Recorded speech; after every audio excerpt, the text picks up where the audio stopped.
Everyone, আসসালামু আলাইকুম। আজকে আমার রেসিপি নতুন আলু দিয়ে মটরশুঁটি দিয়ে ডিমের তরকারি। আশা করছি রেসিপিটি আপনাদের ভালো লাগবে।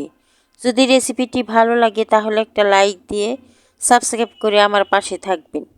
এখানে আমি আলু কেটে নিয়েছি, একটা আলু মাঝখান দিয়ে একটা টুকরো করে নিয়েছি, ভালো করে ধুয়ে পরিষ্কার করে নিয়েছি। মটরশুঁটি নিয়েছি, মটরশুঁটি ভালো করে ধুয়ে নিয়েছি। এখন এই আলু মটরশুঁটি দিয়ে আমি ডিম রান্না করে আপনাদেরকে দেখাবো। এখানে আমি 4টা ডিম নিয়েছি, 4টা ডিম নিয়েছি সিদ্ধ করে। এখন এই ডিম দিয়েই আমি তরকারিটা রান্না করব। তাহলে আমি রান্নার জন্য চুলায় চলে যাই। তাহলে শুরু করি। চুলায় একটি কড়াই বসিয়ে দিলাম, কড়াইয়ে অল্প পরিমাণ সয়াবিন তেল দিয়ে দিলাম। এখন যে ডিমগুলা সিদ্ধ করে রেখেছি তা আমি কড়াইয়ের মধ্যে দিয়ে দিলাম, অল্প লবণ দিয়ে দিলাম, অল্প হলুদের গুঁড়া দিয়ে দিলাম। এখন নেড়ে চেড়ে ডিমটাকে আমি হালকা ভেজে নিব। ডিমটা আমি নেড়ে চেড়ে ভেজে নিতেছি। ডিমটা আমার ভাজা হয়ে গেছে। এখন চুলার থেকে ডিমটাকে আমি নামিয়ে নিব। চুলায় আরেকটি প্যান বসিয়ে দিলাম। প্যানে পরিমাণ মতো সয়াবিন তেল দিয়ে দিলাম। কেটে রাখা কাঁচামরিচ পেঁয়াজ তেলের মধ্যে দিয়ে দিলাম। কাঁচামরিচ পেঁয়াজ দেওয়ার পর 2টা তেজপাতা দিয়ে দিলাম। এখন নেড়ে চেড়ে আমি পেঁয়াজটাকে একটু ভেজে নেব। পেঁয়াজটা আমার ভাজা হয়ে গেছে। এখন পেঁয়াজের মধ্যে অল্প একটু পানি দিয়ে দিলাম। এখন স্বাদ মতো লবণ দিলাম, আধা চামচ হলুদের গুঁড়া দিলাম, আধা চামচ মরিচের গুঁড়া দিলাম, আধা চামচ ধনিয়ার গুঁড়া দিলাম, 2 চামচ আদা রসুন বাটা দিয়ে দিলাম। এখন নেড়ে চেড়ে মশলাগুলো পানির সাথে আমি মিশিয়ে নিব। মশলাগুলো মিশিয়ে নেওয়ার পর আমি আলু মটরশুঁটি এই মশলার পানির সাথে দিয়ে দিলাম।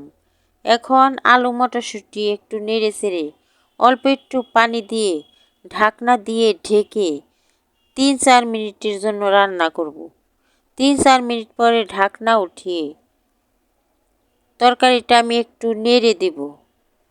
আবারও ঢাকনা দিয়ে ঢেকে দেব 4-5 মিনিটের জন্য। 4-5 মিনিট পরে ঢাকনা উঠিয়ে আমি তরকারিটা একটু নেড়ে দেব।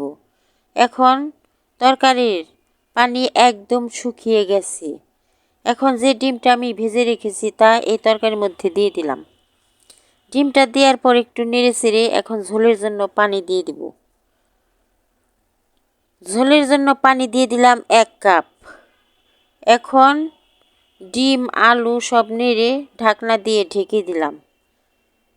আবার ঢাকনা উঠিয়ে আমি টমেটো কেটে রেখেছি একটা, তা দিয়ে দিলাম। এখন আমি 2 চামচ জিরা বাটা এই তরকারির মধ্যে দিয়ে দিলাম। জিরা বাটা দেওয়ার পর একটু নেড়ে চেড়ে 5-6 মিনিট আমি রান্না করব।